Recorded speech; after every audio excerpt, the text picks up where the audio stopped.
I am a businessman. मेरे काफ़ी Muslim friends थे. वो अक्सर कहते थे मुझे कि इस्लाम में ब्याज से धंधा मतलब पैसा लेके धंधा करना गलत है. मुझे अक्सर विचार आता था कि ये कैसे डेवलपमेंट होगा.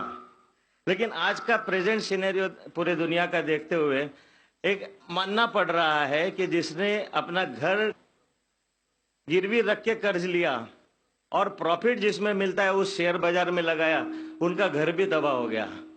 ये जो साइंस आज आपने बताया कि इस्लाम एक साइंस है, जैसे साइंस के ऊपर भी काम करता है, तो ये जो बात उन्होंने आज के 1400 साल पहले अगर कही होगी कि ब्याज लेना गलत है, हराम है, उसके पीछे इसकी क्या फिलॉसफी थी, ये मैं जानना चाहूंगा सर. भाई साहब ने बहुत अच्छा सवाल पूछा कि इस्लाम में उनके बहुत से दोस्त मुसलमान दोस्त कहते हैं कि ब्याज लेना हराम है.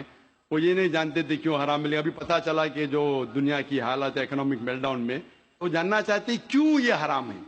और कुरान मजीद में कम से कम 8 जगह लिखा है ब्याज के बारे में. तो ब्याज लफ्ज है अरबी में रिबा, सूरह निसा में, सूरह इमरान में, और कहा गया है सूरह बकरा में सूरह नंबर 2 आयत नंबर 278 और 279 में कि आप ब्याज से दूर हो. और जो कोई ब्याज से दूर नहीं होगा, अल्लाह और अल्लाह के रसूल उन पर ऐलान जंग करेंगे. ब्याज इतनी बुरी बात है, गुनाह कबीरा है. और गुनाह कबीरा में इमाम अज़हबी ने उसे 11वें नंबर पे रखा. 70 गुनाह कबीरा में 11वें नंबर पे रखा. भाई साहब पूछे क्यों बुरा है. क्योंकि ब्याज से अमीर आदमी और अमीर होता है, गरीब आदमी और गरीब बनता है.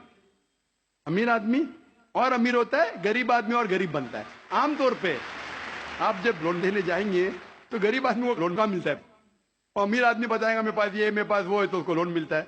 तो अमीर और अमीर बनता है, गरीब और गरीब बनता है. इसीलिए कुरान में सूरह अल हशर में सूरह नंबर 59 आयत नंबर 7 में अल्लाह फरमाते कि ज़कात दो ताकि दौलत इंसानों के बीच घूमे, सिर्फ अमीरों में नहीं रहे. और ब्याज से क्या होता है, इन इस्लामिक फिलॉसफी हम कहते हैं प्रॉफिट एंड लॉस शेयरिंग. मुनाफा और नुकसान को हम बांटेंगे. मुनाफा और नुकसान बांटने से पूरी इकोनॉमी तरक्की करती है. और ब्याज से आप बैंक में ब्याज लेते हैं, मुनाफा या नुकसान 8%, 10%, 12% आपको देना ही देना, नुकसान या मुनाफा. लेकिन तो आप देखते शेयरिंग ऑफ द रिस्पॉन्सिबिलिटी. अगर नुकसान हुआ तो हम नुकसान शेयर करेंगे, प्रॉफिट हुआ प्रॉफिट शेयर करेंगे.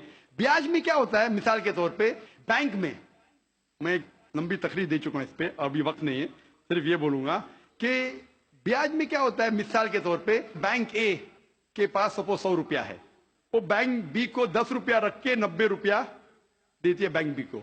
बैंक भी उसमें से 9 रुपया रखता है, बाकी का 90% देता है बैंक सी को. बैंक सी 10% रखती, 90% रखती डी को, डी देता ई को.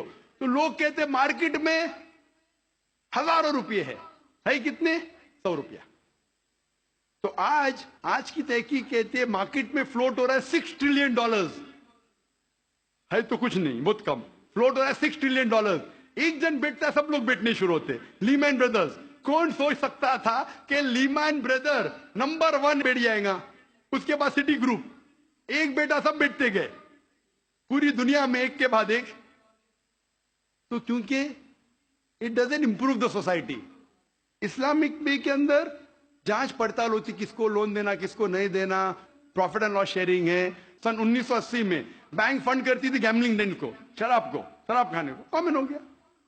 इसके बारे में अगर तकरीर मेरी सुनेंगे, interest free economy promulgated by the Quran, रिबा किस तरीके से हराम है, उसके ऊपर तकरीर मैंने की है. अगर वो सुनेंगे उसमें और डिटेल में मैं तस्करा कर रहा हूं क्यों इंटरेस्ट हराम है. लेकिन इन शॉर्ट वापिस से आज Japan, America sending ambassadors Islamic bank के बारे में जानने के लिए. हमारी गवर्नमेंट के पास हम गए थे, मैं फाइनेंस मिनिस्टर चिदम्बरम जो फाइनेंस मिनिस्टर थे उनसे जिक्र किया था कि अब इस्लामिक बैंकिंग क्यों नहीं शुरू. इंशाल्लाह करेंगे, जब मेरी मुलाकात हुई थी जद्दा में. लेकिन आरबीआई परमिशन नहीं दे रही है क्योंकि उन्होंने तहकीक नहीं की. इंग्लैंड दे चुकी है, कई ममालिक दे चुके. इंडिया भी अगर इस्लामिक बैंक को जिसमें प्रॉफिट एंड लॉस शेयरिंग है अगर उसकी इजाजत दी तो इंशाल्लाह इंडियन इकोनॉमी भी बढ़ेगी इंशाल्लाह. Hope that answers the question.